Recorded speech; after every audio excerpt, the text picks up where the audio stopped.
పురుషోత్తం గారి దగ్గర పోయి మీ దగ్గరికి వస్తా విల్సన్ గారు. ఓకే ఓకే పురుషోత్తం రెడ్డి గారు. సింహశ్రీ అందరికీ నమస్కారం.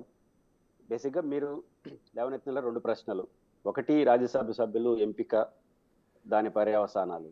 రెండు, నాగబాబు గారి పేరుని బహిరంగంగా ముందే అనౌన్స్ చేయడం. రెండు అంశాలు చూసుకున్నప్పుడు మొదటిది రాజ్యసభ సభ్యుల్లో ఎంపిక. నేను ఫిరాయింపుల్లో కొత్త తరహా ఇది. అంటే డైరెక్ట్ ఫిరాయింపులు, పరోక్ష ఫిరాయింపులు. గతంలో పార్టీలో ఎన్నికైన వాళ్ళు నేరుగా చేర్చుకునే ఫిరాయింపులు కొంతకాలం నడిచింది. ఆ తర్వాత డైరెక్ట్గా పార్టీలో చేరకుండా ఇండైరెక్ట్గా తను ఎంచుకున్న పార్టీని నష్టం చేసే రాజకీయాలు చేయడం ఇంకో తరహా ఫిరాయింపులు. ఇప్పుడు మూడో తరహా ఫిరాయింపులు, అదేంటంటే రాజీనామా చేయండి మళ్ళీ మీకే ఇస్తాం. ఎట్లా వైసీపీ వాళ్ళు పోటీ చేసే పరిస్థితులు లేరు, వాళ్ళకు ఉండేది 10 పోటీ చేసే పరిస్థితులు లేరు కాబట్టి ఇనానమస్గా గెలుస్తారు. ఇది కొత్త ధోరణిగా చూడాలి. నా పాయింట్ ఏంటంటే, కృష్ణయ్య గారు నో డౌట్ బీసీ సంక్షేమం కోసం, బడుగు బలహీన వర్గాల కోసం దీర్ఘకాలం పాటు జీవితాంతం పోరాడిన వ్యక్తి.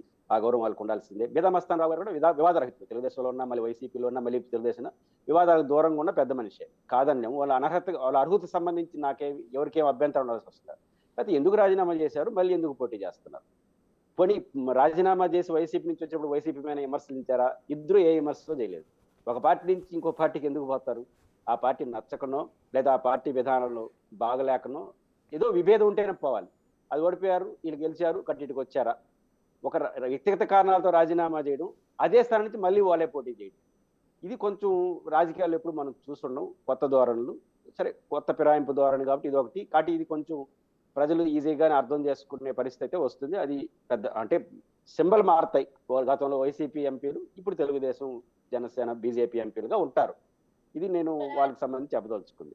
రెండో పాయింట్ నాగబాబు గారికి సంబంధించి, ఇది ఖచ్చితంగా మీరు స్టార్టింగ్ రిమార్క్స్లో చెప్పినట్టు తెలుగుదేశం పార్టీ రాజకీయ ప్రస్థానంలోనే కాదు, జనరల్ రాజకీయ ప్రస్థానంలో కొత్త ధోరణి. మామూలుగా ఎప్పుడు కూడా లిస్టు నాకు తెలిసి గవర్నర్కి ఇస్తారు. పలానా వాళ్ళు మంత్రివర్గంలో తీసుకోవాలనుకున్నామని లిస్ట్ ఇస్తే గవర్నర్ కదా నామినేట్ చేస్తాడు. ముఖ్యమంత్రిని కూడా మంత్రులందరూ గవర్నరే నామినేట్ చేస్తాడు. ఇప్పుడు గవర్నర్కి ఇస్తారు, గవర్నర్ కట్టి సభ్యులకు ఇంటిమేషన్ ఇస్తారు మీరు రమ్మని. ఇప్పుడు ఇచ్చారంటే ఒక ప్రత్యేక పరిస్థితిలోనే ఇచ్చినట్టుగా చూడాలి. తెలుగుదేశం 2014 నుంచి 19 వరకు ఇదే కాంబినేషన్. కాకపోతే అప్పుడు జనసేన బయట ఉంది, లోపల బీజేపీ ఉంది. ఇప్పుడు కూడా 3 కాంబినేషన్లోనే మళ్ళీ గెలిచారు. అప్పుడు కన్నా మంచి మెజారిటీతో గెలిచారు, మంచి ఓటింగ్తో గెలిచారు. 19 నుంచి 24 వరకు జగన్ తర్వాత వీళ్ళు గెలిచారు. అంటే 14 నుంచి 19 వరకు తెలుగుదేశం పార్టీకి ఉన్న ఓట్లు కానీ, సీట్లు కానీ, ఇప్పుడు గెలిచిన సీట్లు ఇప్పుడే ఎక్కువ బలపడింది. తెలుగుదేశం పార్టీ ఓట్ల రీత్యా బలపడింది, ఎమ్మెల్యేల సంఖ్య రీత్యా కూడా బలపడింది. కానీ 14 నుంచి 19 వరకు కన్నా బలంగా ఉన్న ఇప్పుడు ఎందుకో ఒత్తిడికి గురవుతా ఉంది అనే భావన అయితే ఎవరికైనా కనిపిస్తుంది. 14 నుంచి 19కి ఇప్పటికీ ఒక తేడా కనిపిస్తుంది. అంటే ఏం ఒత్తిడి అనేది మనకు అర్థమైనకు కొంత ఒత్తిడికి రాజకీయంగా జనసేన కావచ్చు, బీజేపీ గురవుతుందా అనిపిస్తుంది. ఇప్పుడు విష్ణుకుమార్ రాజు గారు అది అధికారికంగా చెప్పారా లేదా చిట్ చాట్లో చెప్పారా కానీ, మీ పార్టీకి మీరు ప్రకటించుకునే అన్నారు, మా పరిస్థితి ఏందని అన్నట్టుగా పత్రికలో చూశాను. సోషల్ మీడియాలో కరెక్టా రాంగ్ తెలియదు.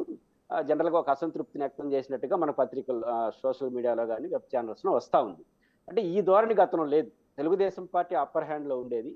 తెలుగుదేశం పార్టీకి రిక్వెస్ట్ లేదా ఇచ్చిపుచ్చుకునే ద్వారంతోనే మిత్రపక్షాలు ఉండేవి. ఇప్పుడు కొంచెం నిర్ణయించే స్థితిలో ఉన్నాయి అనే భావన అయితే మాత్రం ఈ ప్రకటన ద్వారా కనపడింది. అంటే నాగబాబు గారి అర్హతలకు సంబంధించి అభ్యంతరాలు ఏమి లేవు. ఆయన ప్రజారాజ్యం ఉన్నప్పటి నుంచి యాక్టివ్గా రాజకీయాల్లో ఉన్నారు. కానీ ప్రకటన చేయడం ద్వారా ఉద్దేశం ఎప్పుడు ఇస్తారో కూడా తెలియదు. రేపా ఎల్లుండా, ఇదే ఒక వారం తర్వాత కాదు, 6 నెలలు కావచ్చు, 3 నెలలు కావచ్చు, నెల కావచ్చు, వాళ్ళ ఇష్టం. కాకపోతే ఇది ఒత్తిడికి గురవుతున్నారు, ఒత్తిడి చేస్తున్నారు. అంటే రాజకీయంగా కొంచెం పవన్ కళ్యాణ్ గారు అప్పర్ హ్యాండ్ తీసుకుంటున్నారు, ఇండిపెండెంట్ గా ఉంటున్నాడు అనే భావన అయితే మాత్రం ఈ తెలుగుదేశానికి లాంగ్ రన్ లో అంత రాజకీయంగా మంచిది కాదు. ఎందుకంటే బలమైన పార్టీకి 2 ఇతర పార్టీలు ఒత్తిడికి గురవుతూ ఉంటే తెలుగుదేశం శ్రేణులు బహిరంగ ఒప్పుకోకపోవచ్చు, కానీ కొంత తేడా వచ్చే అవకాశం ఉంటుంది. ఇది తెలుగుదేశంకి డామినేటెడ్ ఫోర్స్ గా ఉన్న తెలుగుదేశం పార్టీకి అంత మంచి సిగ్నల్ అయితే